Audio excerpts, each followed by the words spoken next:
guys, what's going on? It's Ash here coming at you today in Clash Royale. Today I want to share a deck that is just so strong right now in the current meta.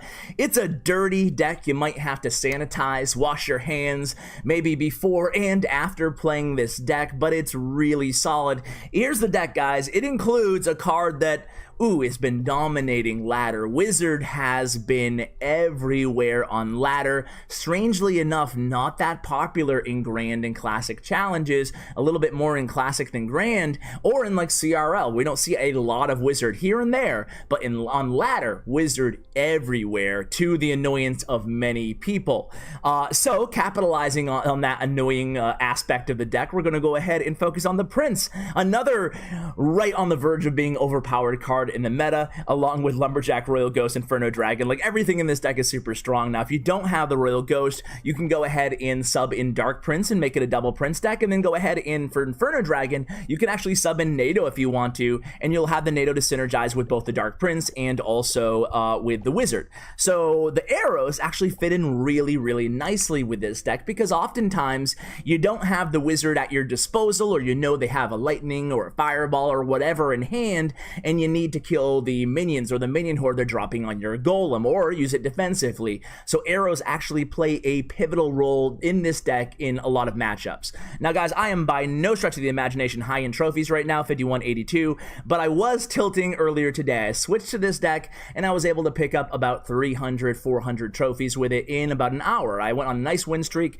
and I want to continue that today. We'll take a look at my battle log and also watch a couple replays, but I want to start out with a live match or two. We'll give them the thumbs up, the good luck, and talk about this deck and how it works. Hopefully have a lot of fun. Now, obviously, we want to go ahead and pump up early, right? But we don't have pump in our starting 5 hands. So I had Toby Spirit Hawk on the channel a week or two ago with a Golem deck, and something that Toby does that I'm gonna go ahead and mimic is sometimes, that was bad. I'm gonna go ahead and go in here. He really, that's an 8 elixir investment so far on his part. I think I can take a lot of damage off this tower, or kill his Royal Giant, at least. And still, this is going to be a huge, huge advantage for me. And look at this Royal Ghost. He has like no elixir left. I'm going to go ahead and just arrow that. Why not, right? It's not going to let my Royal Ghost do any extra damage, but I will take care, of course, of those minions. So now we have our pump in hand. We can kind of reset here. We know his cards. He's playing a really annoying... He might probably be playing the Fire Spirit, Furnace, Lightning, Royal, Giant deck, but we haven't seen the Furnace yet. He'll probably play it next if he has it. Let's see. He doesn't have Royal Giant in hand. There's the Furnace. We called it. So we're just going to let this go, guys. We're going to let all these waves go. We're not going to, like, focus too hard on defending every little micro attack here. So now that he's coming in with a ton of Fire Spirits, we're going to take all this damage. Some of you might not agree with this strategy, but I am totally comfortable playing this deck from behind, especially in single elixir time. Now, he does have Royal Giant in hand. He doesn't have Lightning in hand, so he does have minions as well. So what I'm going to do is, since he doesn't have Lightning, I'm going to play my Wizard aggressively at the bridge here. That will help out against those Barbarians. I forgot this deck also has Barbarians. That was not, as much as I'd like to say it was, that was not a predictive play. It was just an obvious play as far as I don't need to do anything here. Okay, beautiful. And now at this point with 57 seconds left, we're just going to go ahead and Royal Ghost here. He still has to deal with this Wizard. So I'm going to pump up. He might take the left tower. But the reason we're pumping here... All right, I'm just going to cycle Lumberjack in the back and play an Inferno Dragon right directly on that Royal... he might Lightning this. We'll see what he does. He is going to Lightning it, but my Lumberjack's going to stay alive. I might be able to keep this tower. Okay, I'm leaking Elixir. That was bad. Okay, so he takes the tower, but I have a full health pump, and that's really good, because he wasn't able to Lightning the pump. Instead, he was forced to Lightning on the Inferno Dragon and such. So again, we're going to be ready for his... he's trying to cycle, I imagine, to a... We're going to arrow that up. Ooh, that was an arrow. That was some arrows, guys. So he's going to Lightning right now. Now I'm going to play the... I always wait for after the spell till I play the Wizard. And there it goes, guys. This is going to be GG. No way he can stop this. No way. And, you know, good game. We'll give him the picky nose because he started it. He started it! Let's go ahead and go into another match here. So I really, hopefully you guys can, you know, I mean, why am I gemming open a chest when I don't need to gem open a chest? I don't know. Bad habits, I guess. Bad, dirty gemmer habits. So let's go into another match here against Marcy. Good luck. Thumbs up. No picky nose, please. All right. So again, no pump. Really not excited about that in the first 5 cards. So we're just going to have to focus kind of on defense here. I'm going to leak some elixir early on because I don't really want to respond to this. I'll play a wizard in the back here, although it's not ideal. So he has Gang and Tombstone. He's playing Lavaloon. And I just used my big air counter. And my pump is still 1 away. So I guess I'm just going to Inferno Dragon in the back here. And I'm going to Lumberjack to protect this wizard here. We need to keep the wizard alive as long as possible. And at least get some damage off of this. So we have, the wizard's going to die. But he did a very, very nice job there. We'll give him the well played of going in. We're going to go in with a prince here. He's going to take the tower no matter what, so we don't have to worry about the gang. Hopefully he doesn't have oh man, he does have Tombstone already back in cycle there. Man, that was well played. It might be GG already here on his part. Really heads up move on his part, hitting me with a balloon there in the opposite lane. Unfortunately, that's why I was leaking elixir early on, right? Is because of the... Oh, this guy's really being annoying. Because I didn't want to respond without knowing what deck he was playing. But then when I cycled the wizard, you run into trouble because I only really have 2 air counters in the wizard and, of course, the Inferno Dragon. And I had to use both of them there to stop that Lavaloon push. So we're going to go ahead with a Golem here. And it looks like he's just going to try for the 3 crown right off the bat. So what we're going to do is Inferno Dragon in the right lane and see what he does here. Okay. We're going to arrow that up. Hopefully he doesn't get a hit with a balloon. That was a nice zap on his part. All right, so now this is kind of like do or die here, as much as I hate to say it. He has Tombstone already back in cycle. All he has to do is put a little bit of pressure here in the left lane. What I really want to do here, guys, is go for the 3 crown as well, but I have to wait till the tower is down so I can drop the wizard. He's going to go ahead and try to cycle me out here. I'm going to place a pump way over here, try to get that balloon. And, oof, kind of an awkward situation. Okay, going to go in with a prince. And wizard gets a few hits. That's good. Is he going to Tombstone here? Doesn't have Tombstone up. We get the stab. Oh, yeah, baby. Oh, we got it down. Oh, baby. And all that BM. Now, if I was a dirty BMer, I would respond in kind, but I won't. So first we got a picky nose. Then we got an early game BMer. But we've came out with 2 victories. So we're going strong here, guys. All right, let's go in for another match. I'm not going to gem my chest this time.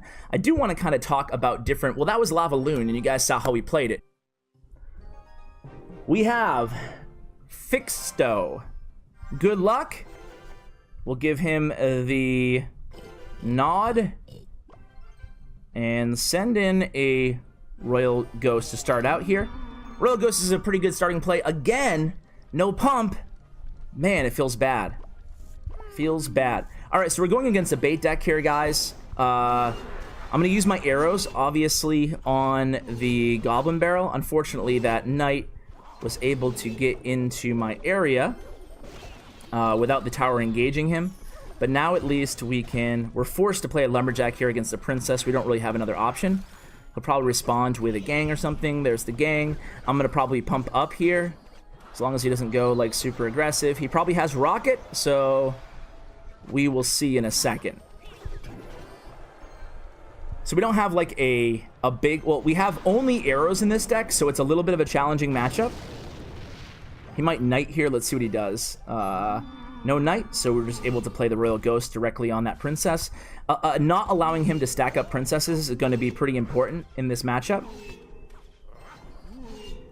I'll play the Inferno Dragon just to cycle to my arrows in case he was going to combo with a Goblin Barrel, but because he's not, I'm going to just wait.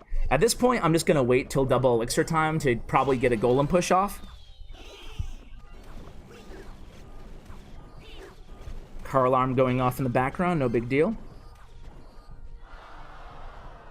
Okay.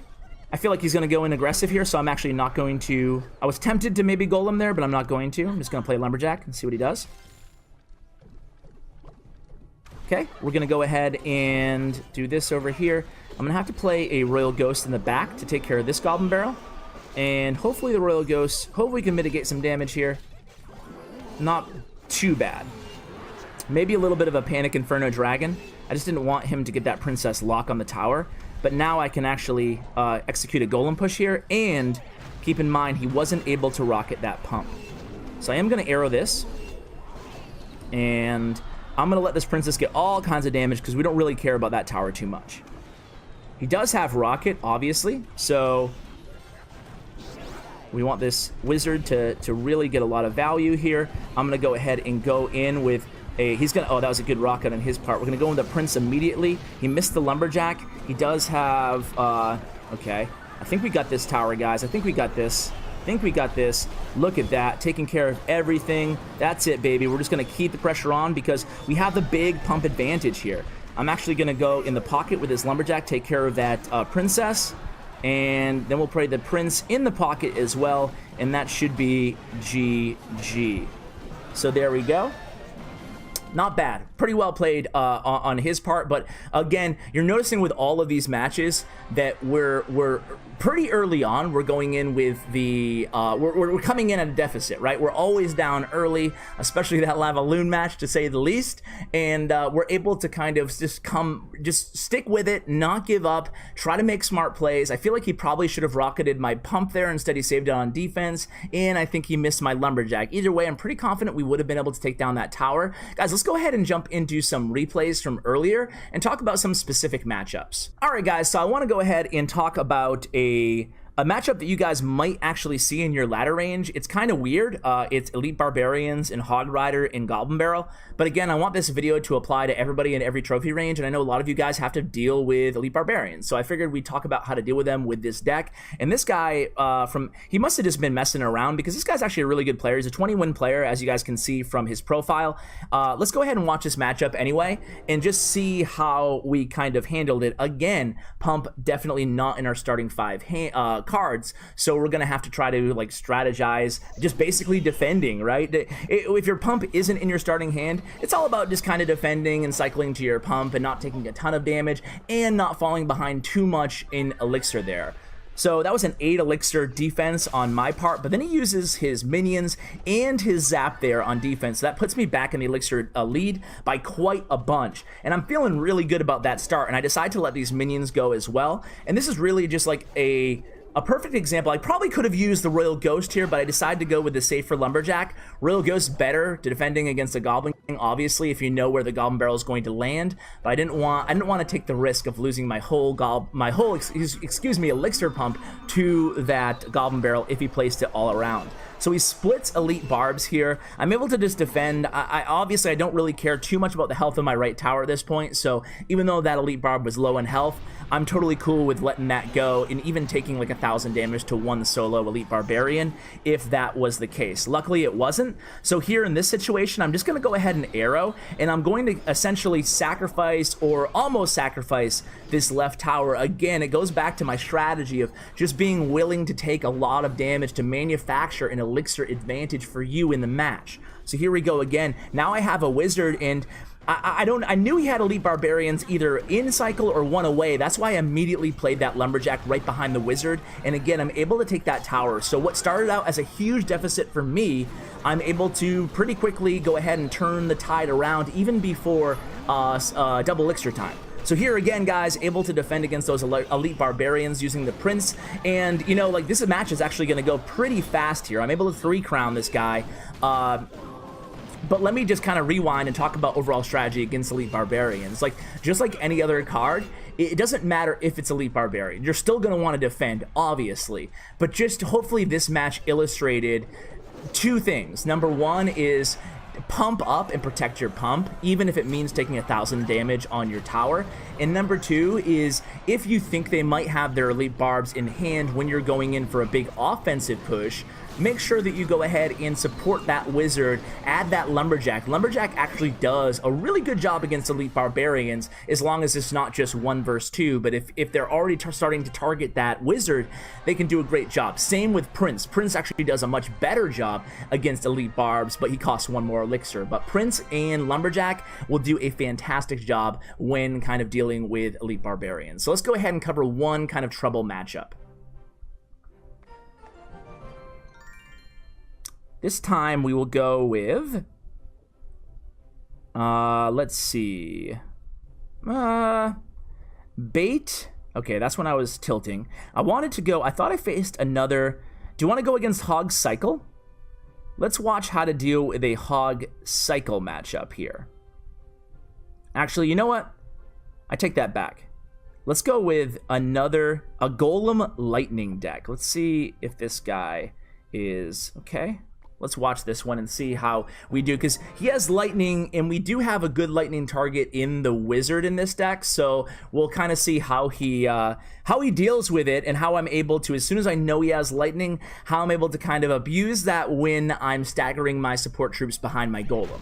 So here we go. Again, he starts out with a golem as his first play, so I'm just going to go ahead and mirror that, and then I think he follows up with Night Witch, so then I know, okay, this is going to be kind of a difficult matchup, considering that Night Witch does very well against other golem decks. So I'm just going to go ahead and, in this very first push of the match, I'm just focused on killing his golem, letting my golem eat up all that damage, and then getting a nice kind of group of support troops behind. So I have Lumberjack and I have a Prince. I mitigate the damage that he does to my tower. However, I'm not able to do really any damage on the opposite end. And then he does a really aggressive lightning there. So I know I have a huge elixir advantage because of that lightning on his part. So I play a Royal Ghost. Now, at this point in the match, he plays a Lumberjack against that Royal Ghost. And I know he didn't want to take like 1,000 plus damage to the Royal Ghost, but at this point in my head, I'm thinking this is great because he just keeps using more elixir to defend than I'm using to defend. And again, he does it again. He uses 5 elixir to defend against my 4 elixir Inferno Dragon. So I'm like, you better believe I'm going to let this wizard go. I don't care. Actually, I do care. I'm going to use my Prince, because that wizard can do like 1,000 damage. I don't want to take that much. But I know he has to respond to this Prince, and he makes probably his biggest mistake in using his Night Witch at the bridge against my Prince. Now I have an elixir advantage, and I know really his best weapon against my deck, the Night Witch, is out of cycle. So that's the thing about using the Prince on defense, like in a situation like that, is of course, it doesn't feel good at the time because you're using 5 elixir to defend against a 4 elixir wizard in that case. However, they're going to have to answer your Prince, or he's going to take the tower, and oftentimes, especially if you have arrows in hand in case they have like a minion horde or minions or something, you're going to be able to, they're going to have to answer you using a lot of elixir as well. So here we go, guys. It's going to be my golems at the tower. I'm able to defend his golem really easily. His lightning is out of rotation, and you can see here, I wasn't super aggressive when it comes to supporting or killing his golem. I could have unleashed knowing that I have the elixir advantage. Instead, I opted to save up my elixir and use it on defense there.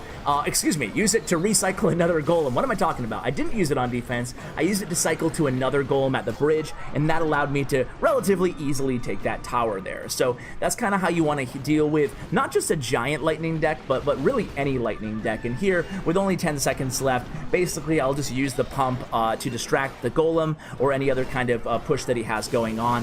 Obviously, it's something you can do also against a giant deck. So guys, best of luck with this deck. I think it's one of the strongest decks in the game, and it's really easy to use, one of those low skill cap decks. So best of luck with it, guys. Huge shout out to Bren Chong, my YouTube partner. Check out his information in the description below, and check out my player tag and stats profile on statsforhell.com, my other channel sponsor, in the description below. Guys, thanks so much for watching, and as always, take care, guys.